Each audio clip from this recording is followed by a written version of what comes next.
I've been in real estate for over 5 years now, almost 5 years. And I started from Oakville, and I cover Oakville, GTA, Burlington. My area of comfort are Oakville and Burlington. And definitely I've done deals in Mississauga, Hamilton, Milton. Even I got a cottage in closer to Fort Erie.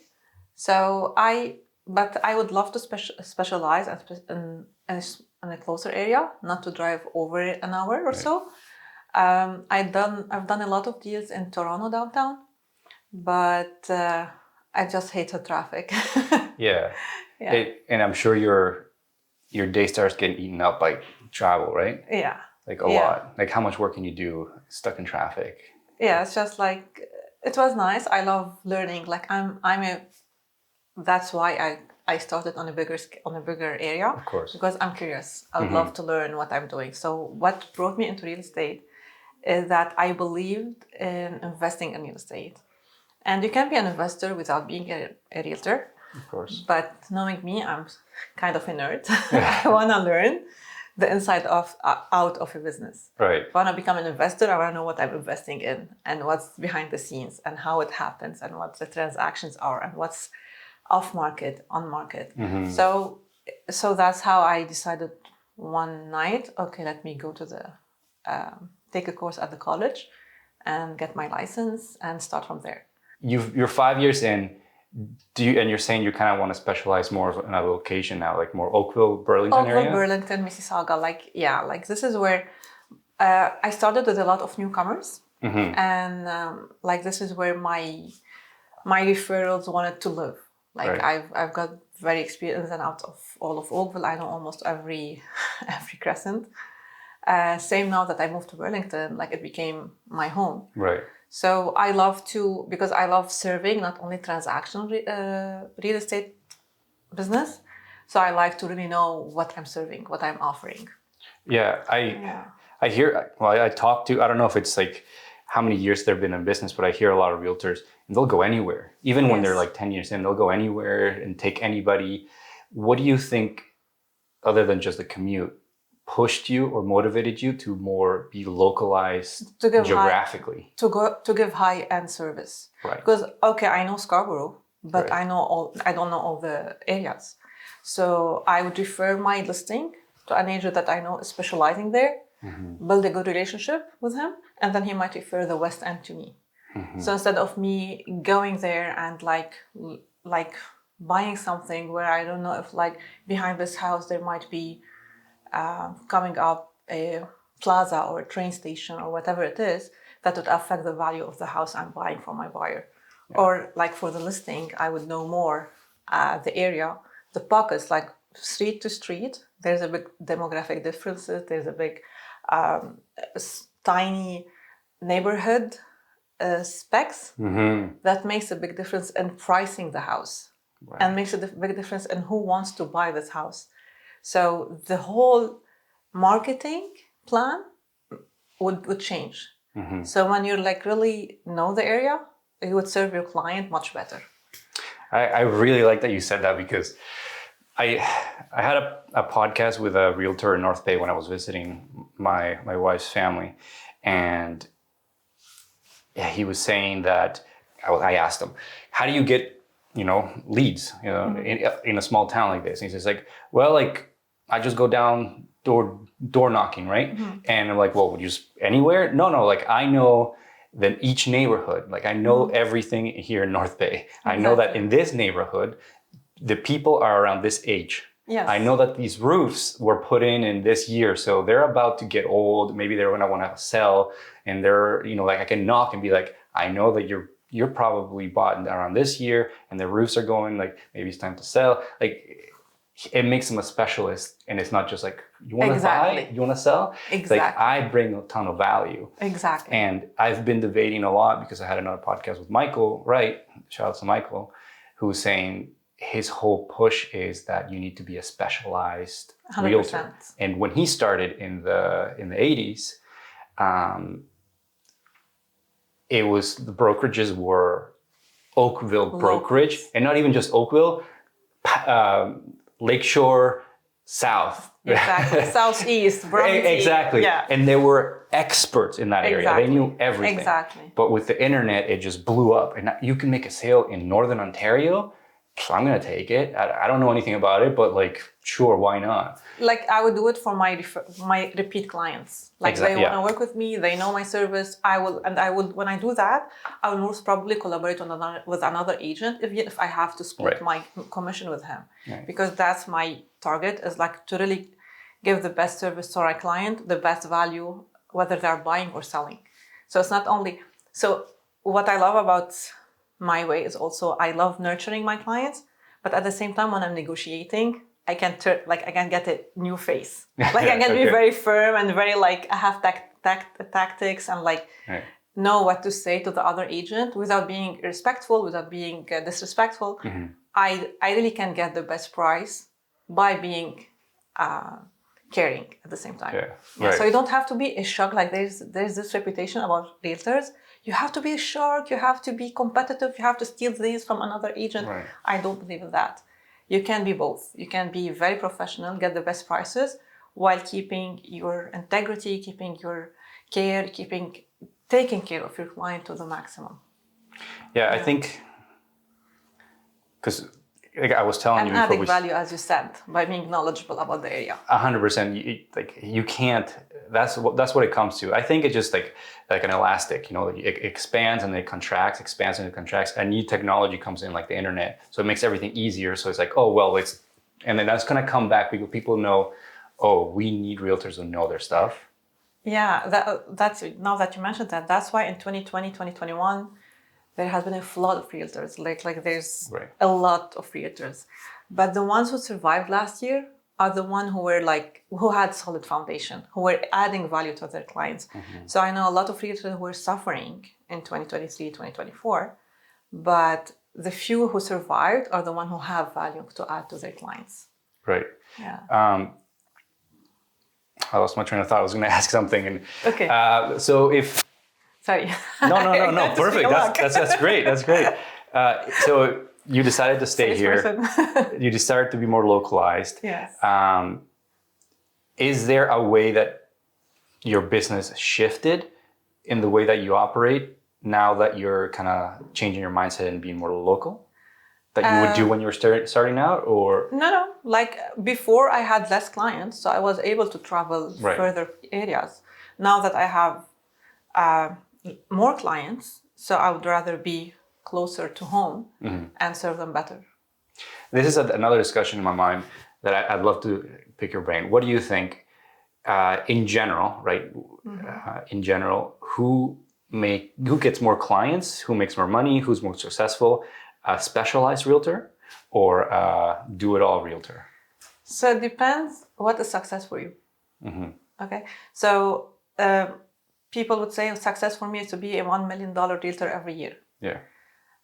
Other realtor success would say, well, I want to have enough money to go vacations, buy my dream house, live with my family, but at the same time be with my family. Mm-hmm. So this is success. I think it's very relative to each person. And at the same time, when you want to become a $1 million realtor every year or every month, it is very feasible. Like you can do it. You can get the transaction. But what on the expense of what? Would you have still be serving the same high quality value, or you'll be like just getting the lead and giving it to one of your team members? So this is where it's a fine tuning where you can balance both. I believe in I work to live. I don't live to work, and at the same time. I work very professionally. Like I don't want to be like, oh, I just go to work, but I have to go to work. Right. I love what I do, and I love serving my community. I love serving my clients, but at the same time, you have to be, especially in this very fast day and age. I don't know. Excuse my English. Yeah. Like you have to be balanced in your life. Know how to be happy. It's not only like making hundreds of thousands of dollars every month while you're not happy or you're not sleeping or you're not enjoying your work. I like that too, because in my mind I'm trying to, because I believe in niching in all businesses. Yes. And then especially in real estate, and it's hard to pitch it to other realtors, right? Like, how do I convince them this is the right path? But like you said, it depends on your personal beliefs, what you want. You're trading off. What do you want to invest? What do you want to pull out? I think in customer side, it is better to hire a realtor that's specialized. Yeah, I believe that too. And that's why I did not suffer last year. That's why, because most of my clients are either referral or repeat clients. So I did not feel the pinch of last year. I had a very good year for me, according to my standards of success. Yeah. We were able to go on a vacation with my family. I was present for them, and I had very loyal clients who keep coming back to me or referring me other clients. So this speaks a lot that they were happy with my services, and that's why they are loyal to me. So, and this only snowballs.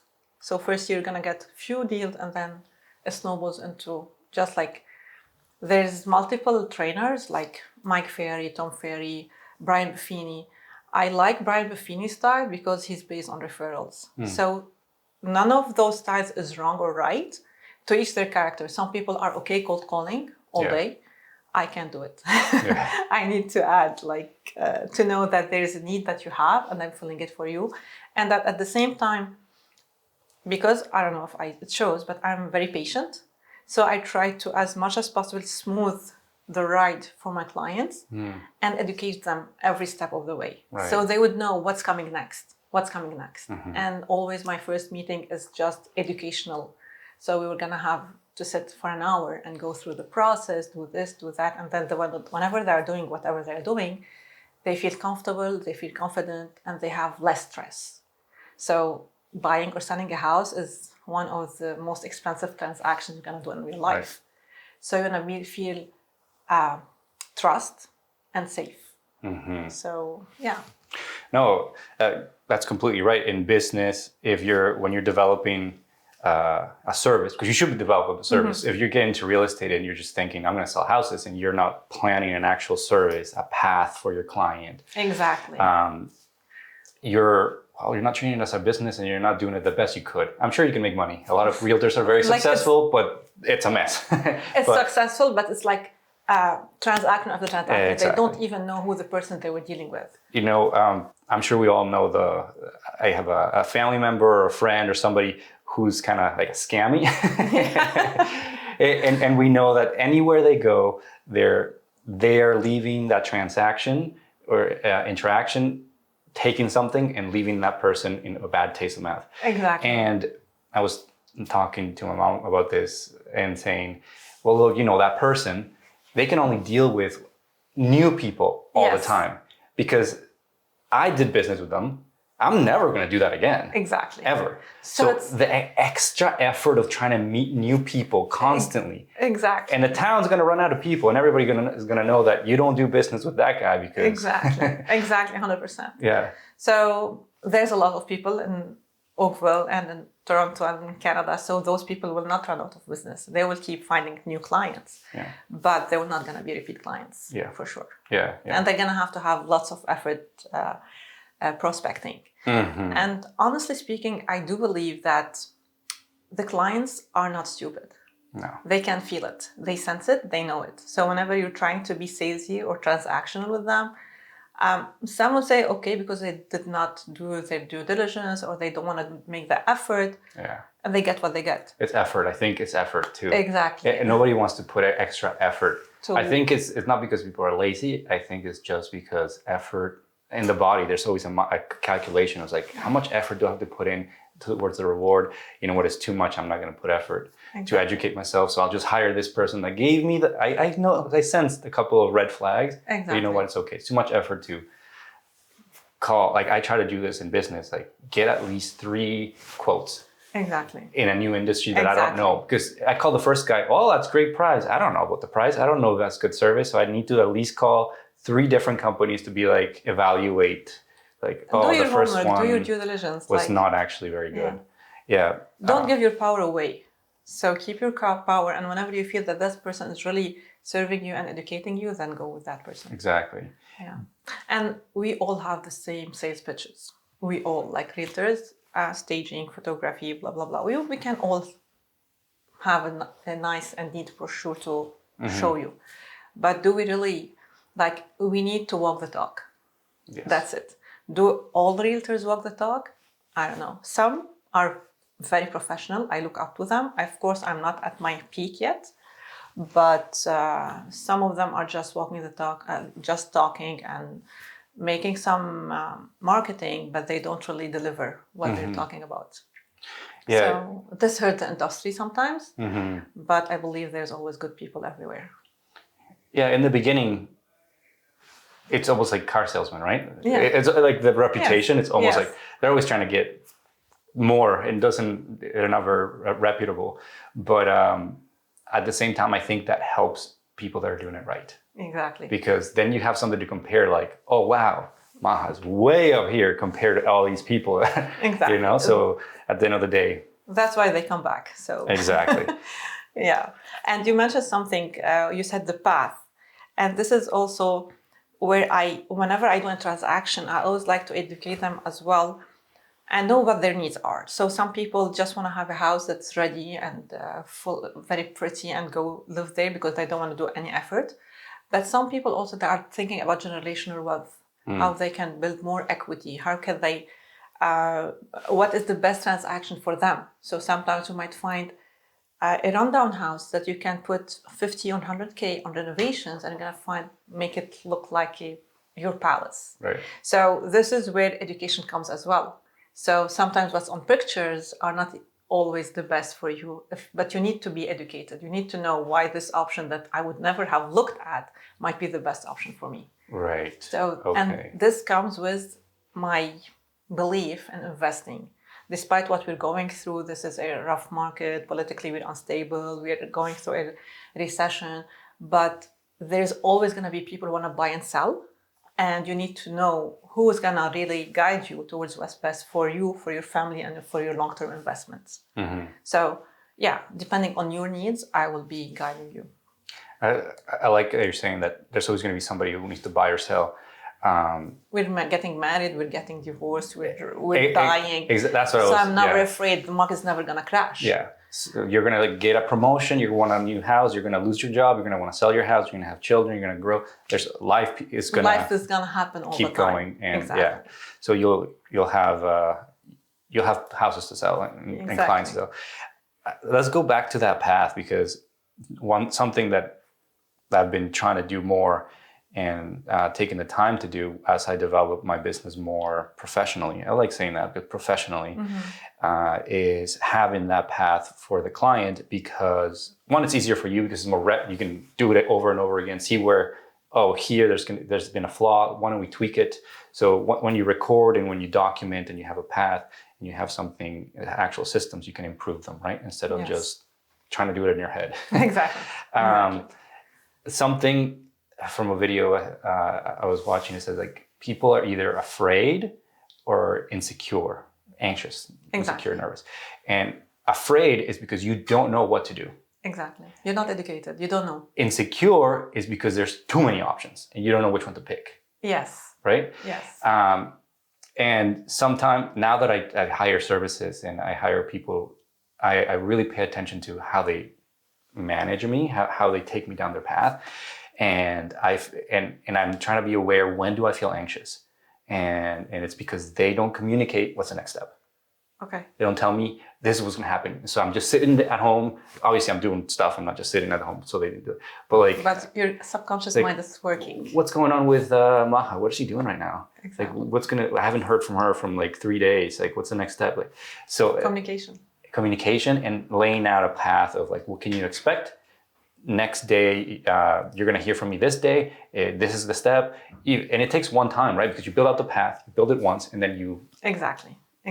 But this is where I need to fine tune, because I tend to give a lot of information so that I educate my client the best. So sometimes it's overwhelming. So you need to like give it bite sizes and not everything at once, because most of them will forget everything, even if we did this first time introduction and education. So the reinforcement will come in bite sizes, like emails. Next step is this. We've talked about that. Remember that. Yeah. So you will give the full information, but being in the same profession for a long time, you think that everybody knows what you know. Yes. In fact, they don't. Yes, it's so hard to not do that too. Exactly. And put yourself in that mindset of like, all right, if I didn't know anything, because you make assumptions, right? Because it's easy for you to get going, like, oh, you should know that. But it's very hard. And technical terms, like we would know, oh, that's like our language every day. But a new client might not know what I mean by that. That happens a lot in marketing. When you start watching a video and they start using terms and this and that, and then you think like, who are they speaking to? Because even if I'm in marketing, I'm like, it's hard to follow. And I think I don't know if it's because you're not trying to communicate and you're not consciously trying to actually let people understand. You're trying to showcase your ego. Or you're trying to sound like you're really, you know everything. Yeah, exactly. And then people get like, oh, like there's lots of things I need to know about. Yeah. Yeah, like my way is there's a term, سهل ممتنع, which means like the easy, that's hard. So I like always to simplify complex concepts. Mm-hmm. And then tell it to you in the face, oh, that's not so complex. Mm-hmm. Because I have a background in teaching and I have a background in pharmacy. So I have a scientific mind, I have education background. So I feel like every complex concept, I like to simplify to the max. Mm-hmm. And you think I'm doing nothing, but in fact, I gave you the simplified, and this I did in a simplified way so that I can ease your anxiety and your insecurity. Yeah. I think, and I relate it to, like, if you read in the Bible, sometimes it's so simple to be able to understand it. But if you go through it over and over again, there's layers and layers of depth and meaning. Yes. And it's like every time you read it or anything, you kind of like understand more and more and more. Yes. But then you remember the first time I read it, I understood it. Yeah. It's like you kind of want to. Yeah, you understood it, but every time you get a new depth from it.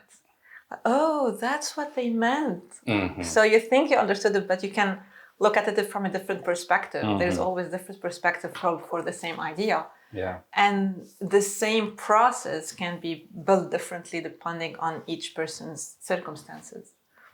How did you begin to start building out your process? Like, trials and errors. Like we don't come and learn everything. And the second thing that really helped me the most, from day one, I had coaches.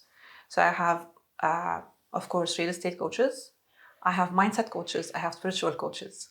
So the first year was super. I invested a lot of money. I invested more money than when I made. Mm-hmm. But it was one of the most valuable years of my life because the things that you learn from mindset coaches and like the serenity and the zen that you get from the spiritual coaches and the professionalism that you get from the real estate coaches, I'm very holistic. I like to look at things holistically and I don't like to divide things. Life is one life. So even real estate should have all aspects taken care of. Mm-hmm. So from my systems were built because I also moved a lot of brokerages. So, but I always went to the best brokerages in the area or also partnered with some teams. And I realized like a lot of realtors, they have years of experience, mm-hmm. but they don't have experience, So it's not that I am in the business for 10 years that I'm an experienced realtor. No, you need to have continuous education. You need to keep educating yourself. You need to keep improving your business one step at a time. Like you cannot, I believe like successful people that shine, they did not shine overnight. Right. We saw them overnight, but they were building for years. Mm-hmm. So everybody told me, oh, we don't do leases. I started with leases. And because of that, I did lots of transactions. And from these transactions, I was able to connect with lots of realtors. Right. And by this interactions or other realtors, I realized, oh, you're not that bad. You're maybe new in the business, but you have a lot of experience. Okay. So this interactions gives you confidence because you need to keep in touch with the other fellow realtors, learn from them, get inspired, and realize that some shiny ones are not as shiny as they look. Yeah. And some really very niche ones are amazing. Mm-hmm. They're a wealth well of knowledge and experience, but they're not shiny on social media, or they're just like very simple and humble. And this is how I felt like, well, I belong to the professional clan and not to the realtors who came and we just want to make money and try to benefit from this wealthy industry. Well, every business is a business, and every business needs investments, and every business is a 24/7 business. Yeah. So if you don't invest in the time, money, and sweat and education, then you're out. You're not going to survive. That's why, I don't know what the exact percentage, I don't memorize, but 1 of 5 realtors would drop within the 5 years or like less. I don't know. This is something like that, but they don't survive more than a couple of years. I mean, that's almost the same as businesses, right? 1 in whatever in the first 5 years disappears because, and I think it's 5 years because first 1 or 2 years you can maybe have your other job, you can kind of like, oh, still going, have hope. The 3rd year you're like, something better happened. 4th and 5th you're like, I'm not making any money. I quit. So a lot of people quit, and from the 70,000 realtors that exist in Ontario, only like more than 20% of the transactions are made by the top 5% realtors. So people who come, oh, there's a lot of realtors, there's a lot of competition. No, you're only competing with a few who are really professional, and you look up to them and you collaborate with them. Yeah. And I don't even think there is competition. I think there's enough people selling and buying homes in Canada that Exactly. You have to focus there's a lot on yourself. of fish in the sea. Yes. Exactly. Focus on yourself and don't worry about the competition. Yeah. Because, There's 2 thoughts that when you were talking about how when you started out, you kind of did different things that people weren't saying you shouldn't go down that path, maybe because it's not profitable or something. Exactly. But it taught you something. And it made me think of like another video I was watching saying that when you don't really know there's a straightforward path, and you think even if it's deviating you and sending you a different way, and you're learning about something else that is not directly correlated to your business, at the end of the day it comes back and you're learning something, you implement it, right? This was from Jordan Peterson saying that when you're a specialist in one thing, you're already like at the top of people, right? Because you're a specialist, you're very good at that. But when you go into another industry, another profession, another skill, and you become another professional or like very skilled at that, and you put them together, you're already like at the 1%. Oh, thank you. And then if you're saying, if you want to be the best and make billions, you can do, if you have 3 different education skills that you're at the top of and you're very proficient at, and you put them together, that's when it's like, there's no competition. Who can you compete? You already have 3 different pillars of knowledge that you can put together and become. That's amazing. And I always tell my kids, like your degree, your university degree is not a life sentence. Like I believe in university because I want them to have the social life, the experience, and I believe in, from my pharmacy background, the synapses in your brain, as much as you learn new stuff, you get more synapses. So like in a different topic, you will have a different, faster solution because you have more synapses. So for me, university, give them this and give them like a safety net to fall upon on. So if I don't succeed in real estate for whatever reason, I can go back and work at Shoppers. And at the same time, you cannot learn science in everyday life. But you can learn business in everyday life from experience. So those stuff that you cannot learn anywhere else, I would love them to get a degree in. But doesn't mean that they have to stick to it if they don't like it or if they did not like the industry. So this is where I combine personal development and professionalism. So some people would say, oh, she doesn't know what she's doing. No, I know exactly what I'm doing, and I'm trying to do exactly what's best for me and for my family at this moment in time.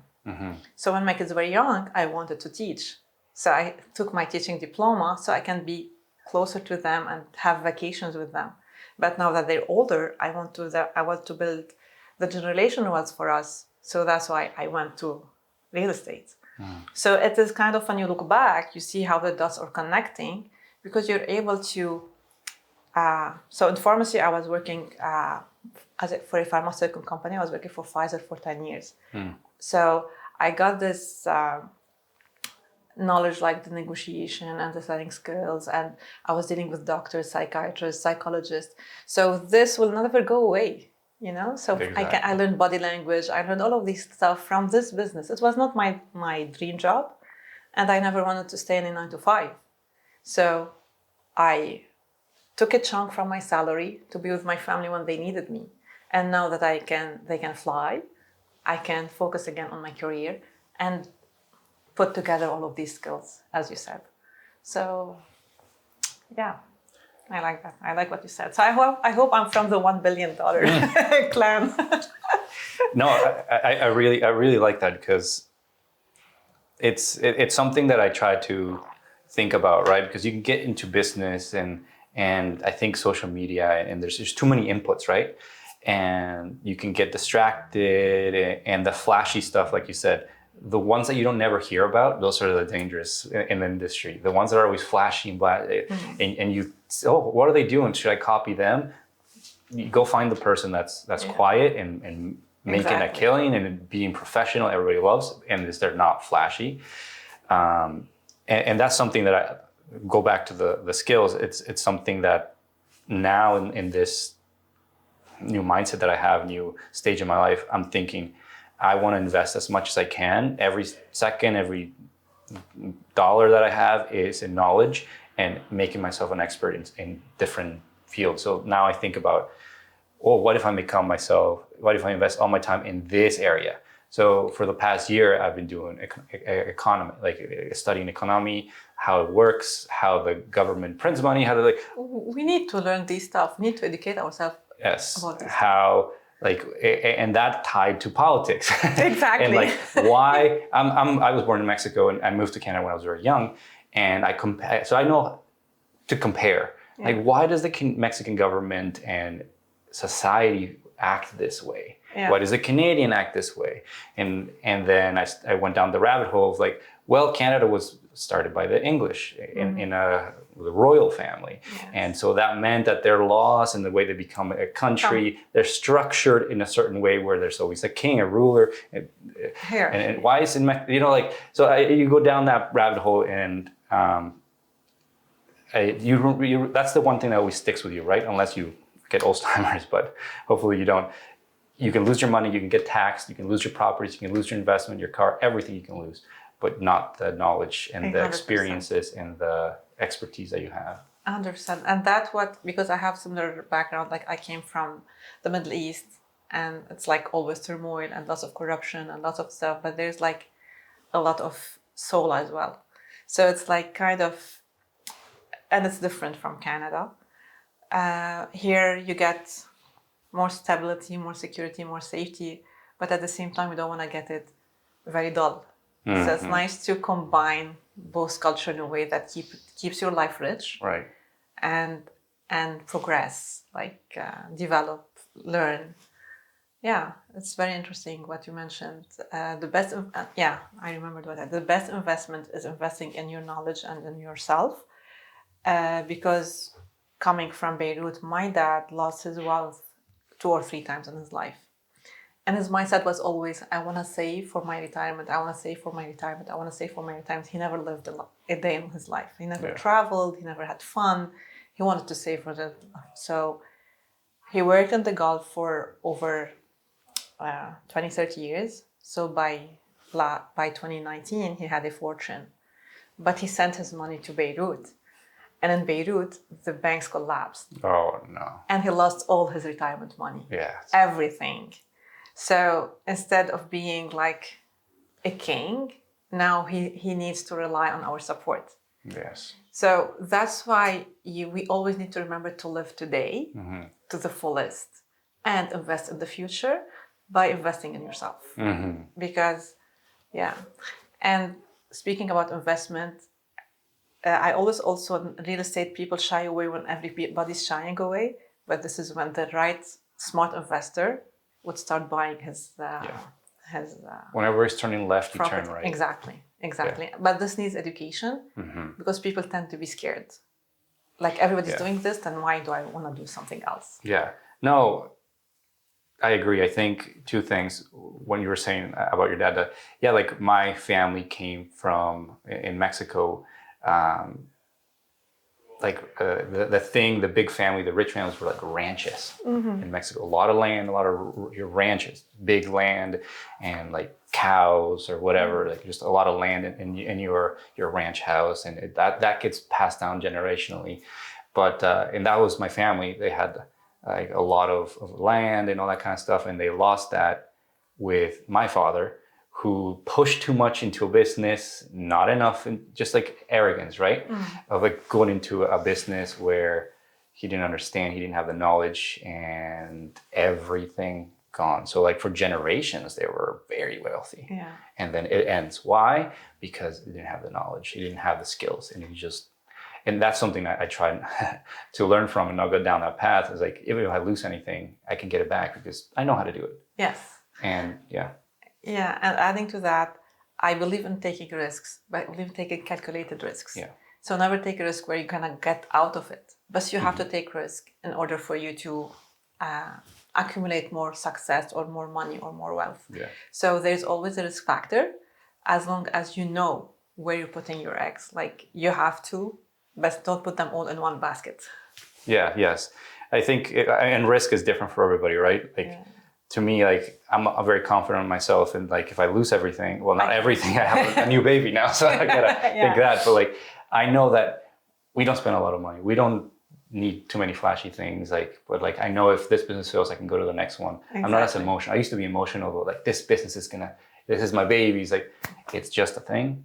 You're gonna do the best. If it fails, it fails. You start a new one. 100%. You do your best to make it big and nice, but like it's not emotional. It's just. This is resilience. You move on. Yeah. So don't shy away from your emotions. We need to feel them. We need to know what we're feeling at the moment. Like I'm feeling sad today. Oh, I'm feeling like a failure today. That's fine.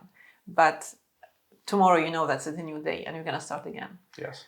Yeah. So you can, most businesses fail, but you shouldn't be afraid to start the next one. Exactly. If that's what you want to do. Yeah. Yeah. Some people don't want to. That's okay too.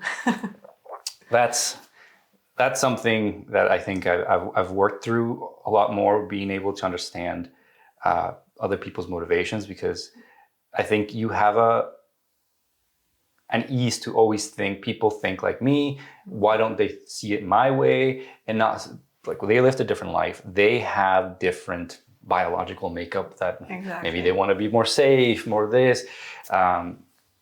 So more traumas, like you never know. Absolutely. What's the blockages they have? Yes, and I think when you get parents-in-law, like a father and mother-in-law, when you marry somebody and you see their parents, you can be very, obviously you can have the tropes and like, oh, they're this, that, but like I like it because I can kind of dissect them exactly a little bit. But like it's like, because I have my mother and like I know how she was raised. I know how everything about her, and maybe it's a little emotional to see how it came out. But like asking questions to your spouse and like, why did they do that when you were little? And they're like, and it helps you understand people if you're open and not judgmental and you're caring. But like, I don't know, it's fascinating to me to kind of you learn different love languages.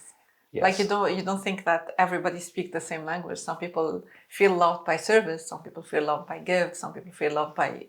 So yeah, there's lots of different love languages and different mindsets where if you did not have commitment, maybe this family, you might have been judgmental in another. Exactly. Yeah, absolutely. Yeah. Yeah. I think I take it a little more analytical. Yeah. But it's sad and nice at the same time. But like I'm at that age where like I've seen like younger uncles and aunts that were maybe like 20 when I was young enough to see them and like remember them, and see them at 50-ish now. So like their life has kind of been lived, and you can see the path, and you can kind of, if you want to take the time, like, oh, they chose this, they did that, they married this person, and you can kind of start seeing how their life, your life, everybody's life starts like this, and slowly by your decisions, there starts becoming a path to. And seeing the people that... Yeah, everything in life is a choice. Yeah. And everything in life is a decision. Everything. So personally, I'm very passionate about one day creating something for the kids. Like I believe when you change the life of one unfortunate kid, you would change the life of generations to come. But I'm not as empathetic with adults or older people who already made their choices in life and victimize themselves. Everything that happens in your life happens because you took that decision. Own it, you can change it. Don't own it, you're gonna be miserable. Yes. And that's where I am not very kind. I won't say it out loud, but I would think it. I would think it like, if you don't want to listen, you don't want to change your mindset, you don't want to hear some other people's opinions, and you want to keep whining about it, then it's on you. I can't help you. But the kids, I know we can help. And this is I dream of having a school for people, because in our country there's a lot of refugees and people without IDs. So those kids don't get to go to school. Yes. And I feel like I really want those kids in school. No. I mean, I think part of me analyzing and seeing that and trying to identify is because of fear, right? Because I don't want to end up like that, and I don't want to make bad choices, or I don't know. But it's gotten me to the point of thinking, okay, you're gonna make bad choices. You just have to. We all do. Be kind to yourself. Yes, but you can't be stuck in them, and at the same time, know that a couple of big bad choices could lead you down a path that you won't like. And now that I have a newborn, a 9-month-old baby, it makes me also okay, what do I have to do as a parent to kind of set her down a path that when she reaches adulthood, she has the foundations to kind of keep going. We do the best we can as adults, as parents.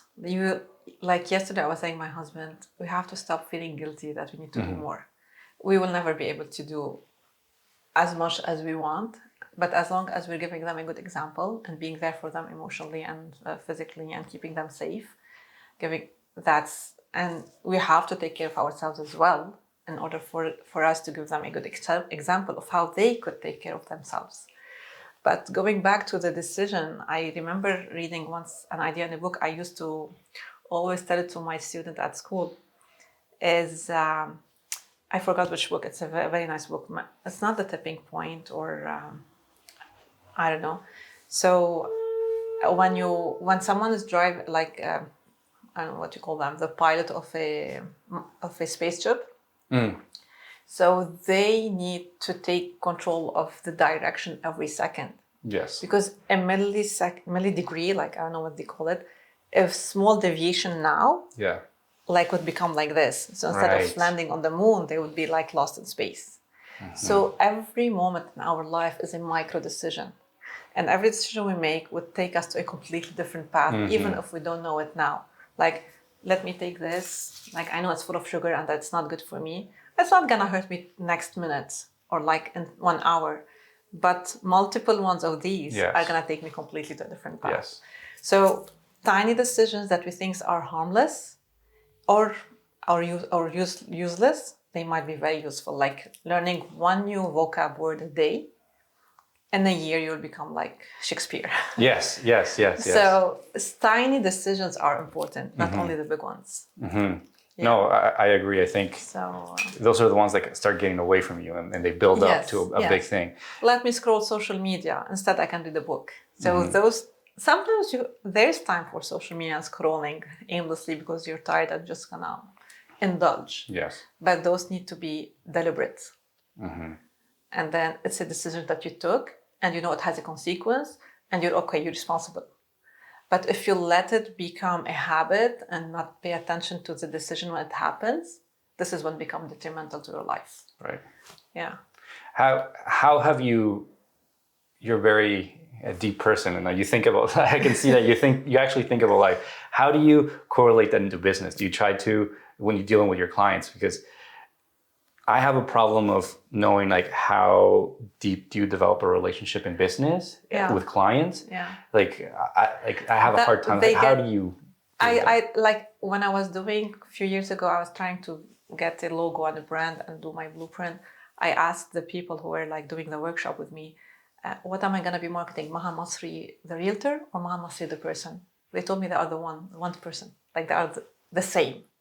So the brand is Maha Masri, like the brand is me as a person, and this is what you get as a realtor. I might not be talking to you about philosophy while we're driving to look for a house, but I was able to ease the anxiety of my client when she was crying because she was afraid to put an offer on the house.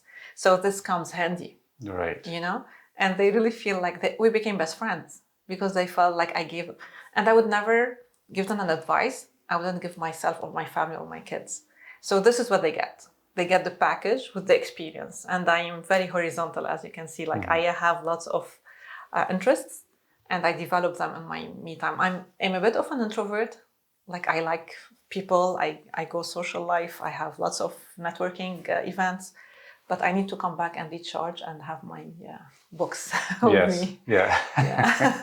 Tell me about it. Like I need to put my audiobook at night when I'm done work because I need to kind of like get lost. But yeah, coming back to business, what do you think right now you're missing that you don't have the time to invest in to develop? With this type of horizontal mind, I really need someone who helped me organize my stuff. Like I have my calendar, but to go from an established business to the more professional business, you need the system that we mentioned before. So these systems, I really want to put them in place because like in order for me to scale my business to a higher business, I need to have like this automated system. We do have lots of CRMs, we do have lots of tools we can use. I just want to tailor them to my brand, to my services. And this is the step that I keep pushing away because for me it's too bureaucratic. Yes. But I know it would make a big difference in my work. No, I agree. I think, and you can grow a big business, but you get to a point where it's just like it gets either difficult somewhere down the road in the business. Things break, right? Because solid foundations. Yes. Step by step. I think it took me slower than other realtors to make X amount of money because I wanted to build the solid foundation. And when I deliver service, I deliver it all the time with the same level to all clients. In order for me to scale it more, I need to have it more automated. There's already some basic stuffs, but it has to be branded, automated, and deliberate. Yeah, I think when, like in 2019, when I started, I started working with a business that I was just started going to in international recruitment, and I would see them, and they would get there's a lot of people, a lot of emails, a lot of this, and I'm like, why aren't you using a CRM? Yeah, exactly. And it's like, well, I know we have to, but like even then, because you have to start recruiting, so you have to keep track of the people applying to the jobs, to the businesses that hired you. You have to do a lot of administrative work and organization, and they had nothing, just emails. And they were young people, so youngish. So like, but I'm like, why don't you just start now? It's gonna get harder and harder and harder each year. Exactly. I don't know what they're doing now. They must have because they're growing. But like I was able to see it right there, and I'm like, ooh, it's gonna be tough. And I remember offering them like, it's not what I do. Like I've done it in my own businesses, but like I'll do it for you because I know you really need it. Learning how to delegate. Yeah. Learning how to delegate and to trust. Like for me, maybe I'm not hiring an assistant yet, or I'm not hiring someone who can help me with other stuff because it's a bit like perfectionism it's a bad word, I think, because you just start and you learn along the way. But like I want to learn the process of making an interview and choosing the right person. So this process, it's on hold because I don't have the time for it. Yes. So I need to outsource it. I need to find a way. I need to take the time and do it. So like make the research about it. Yes. Yeah, like you said in the beginning, you need to maybe take on less clients and lose money right now to invest for that, and then you'll grow. Exactly. And it's always that balance. Exactly. Yeah, that's something that I've liked to do from the beginning, is hire somebody, an expert, and kind of learn from them. And like, hiring a graphic designer, then asking a ton of questions and then kind of learning. And I see myself as people leave and they quit or they get fired, they move on. the next person I hire and the next person I hire It's better. Not because You know what you want. I know what I'm looking for. I know more. Exactly. So like I like hiring people and then learning from them. For a while, like we hired a marketing manager, paid him more than I was making, and to kind of like see how they think, how they function. work, and like I learned some things. But at the end of the day, I feel like, I see. We don't need one. Exactly. We can do it on our own. We can do it on our own, but I see what they bring. So I know now at what size I'm going to actually need one. Exactly. And we took a big loss. Like my income was basically gone because I just put it into that. Yeah. So like... that's how I learn as well. That's why it takes me maybe. Yes. But like the coaching helps a lot because you don't have to reinvent the wheel. So there are systems, there are lots of very successful realtors that we look up to and like they already have the system and they already do it. But it's always like, you need to tailor it to yourself as well, not copy paste it. I like that too because I think I have that problem. I've had that problem of trying to. I'll do it all myself. No. Like even when I was younger, it would feel to me like I wasn't doing it. Like it was. Yeah. Like I didn't cheating. earn it. It was like cheating, or like I don't feel as smart if I go to somebody who's already done it and just copy them. And now I know that's the dumbest thing I've ever. Like that set me back so much because you learn a system, you learn how it's actually happening. Like you said, you don't reinvent the wheel. You just use it and maybe make some tweaks. Exactly. But like I think that's one of my biggest challenges for a lot of people. Yes. Especially since real estate can be a very isolating industry, even though you're surrounded by a lot of people. Yes, because even like we have very limited time. So even if when you develop strong relationships with people, you're already very busy to maintain them on a deeper level. So it could be isolating from time to time. You really need to be deliberate in making the effort and keeping the connections growing. Well, what about brokerages? You said that you went around a lot of them. Last year I had an interview with the brokerage down Oakville, I forget his name, at Berkshire and Hathaway. Berkshire and Hathaway.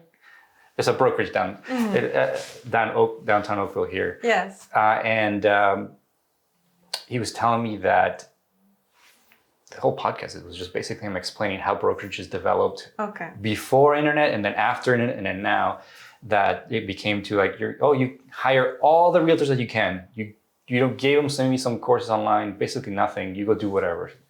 And now it's becoming to they want to do everything for you that you don't need to do. Marketing, all the calls, all the book appointments, everything, and you just have to do your client relationships and selling the houses and basically doing everything. But still, it's not the norm in all brokerages. Yes. So maybe that's very interesting that this brokerage offered this.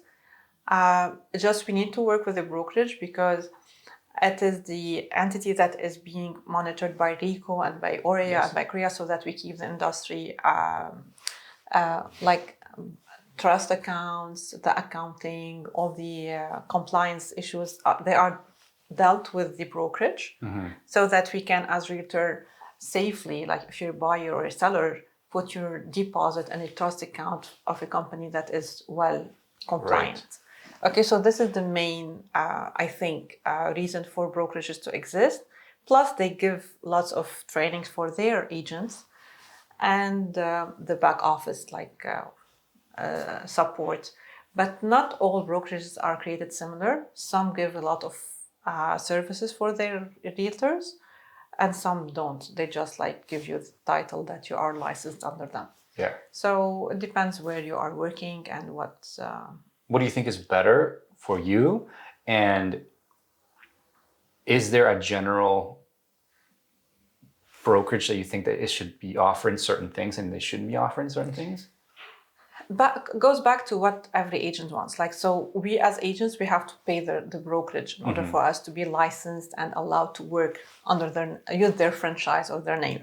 So we are independent realtors. We work on our own, but the brokerage is our umbrella that allows us to work.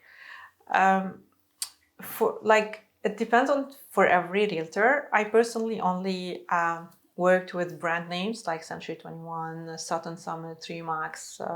I haven't went to Royal LePage, but to a certain extent, they're almost Keller Williams. They're almost similar. The difference is the vibe of the office. The difference would be the type of training they give, or like the culture that exists. Maybe sometimes buildings are nicer than other buildings, but they are half expensive because they are brand names. So they would take up to 40 or 60% of your commission. Wow. So that you can be working for them. There are other local brokerages that they only take desk fees, like maybe $100 per month. Or like they would take a transaction fee, like every transaction would pay only $100. So these are less expensive, and a lot of realtors would like to work with them because they don't have to pay upfront. Or like I have to pay every month, like sometimes up to $800 for my brokerage, whether I worked or not. But other brokerages, you don't have to pay this.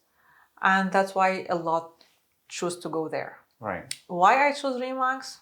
I don't know, maybe it's an ego thing. I like brands, maybe, but the service that they give is really good. Like they are #1 company worldwide. They give lots of training. They bring over lots of amazing speakers. And the professional support at the office, like whenever I have any hiccup in a clause I want to write, I would find the person who can help me with. So yeah, there's a big support. I love the vibe. I love the colleagues. Everywhere I went, I really built a very good relationship with the broker of record or the owner. So I love this networking that it allows you. And the other reason, the main reason why I want to stick with Remax is because at Remax, the best, like the least producing agent would be making as much as the agent with another brokerage that is like local brokerage that is like doesn't offer all the services. So they might be making, let's say, 100K if they're #1 bestseller agent a year. But in Remax, 100K is like the novice one. Right. So you'll be surrounded by people who are more successful. So you're gonna have to hustle more you surround yourself with the crowd that you wanna aspire to be with. Like I see. So yeah, if you are with more professional people, you're gonna scale your business to become more professional as well. Tell me what's happening right now in your local area in real estate. What should we know? So everybody now is on hold because they are waiting for the political changes that are gonna happen, how it's gonna affect the economy. Right. We were hoping that the reduction of interest rates are gonna make the market move a little bit. I still believe it's gonna start moving. But I do understand why people are now a bit hesitant on what to do next because they want to know what's going to happen, politically speaking. As I told you, everybody wants to, life's going to go on. People are going to sell and buy. I believe in real estate investments. Even like in 2020, 2021, when the prices went very high, it was unhealthy, it was unsustainable, but the market has already fixed itself. Like the prices got reduced to what it was before. And if I look long term, the prices every 10 years would double of real estate. So I would think it will continue on this trend because even if everybody's, it's very expensive, I don't think this is sustainable. I think they have to reduce the prices. There's multi-factors that work in that. One of them is like, we need by 2030, 2 million units in Oakville. Not in Oakville, in Canada. In Canada? In Ontario, 2 million units. Yeah. Whether Ontario or Canada, I don't know, but we do need 2 million units. Yeah. It's not going to happen. No. So supply and demand, simple economic formula, the prices are still going to go high. Now, the condo prices got a bit hit because there has been a very high surge of new condo that were built 5 years ago and before COVID. A lot of them got delayed during COVID. So instead of them being released over the course of 2-3 years, they are being released now. The market got flooded. It got flooded now. So builders don't want to build and the investors got hit. But this will only last for a while. Eventually they have to start building again and it's going to pick up again. So this only the condo market has been hit a bit more than the rest. Depending on the type of units as well, like the $1 to $2 million houses are still have high demand in Oakville and Burlington because people are living. Yeah. But the more expensive houses might be a bit staying, and the cheaper condo are also staying. So there's like pockets in the market, and long term, I believe that we're gonna see action again because it's been like very slow for a while. Okay. Yeah. Anything else that you'd like to add before we wrap it up? I think thank you so much for having me. No, of course. I Thank really you, enjoyed Maha. the discussion. I didn't plan anything. I just came and see what's gonna happen. No, it's good. Some people get nervous and be like, well, what are the questions you're going to ask? I don't know. I'm just going to sit down and start asking you questions. So Exactly. thank I you don't know what to expect. thank you for coming by.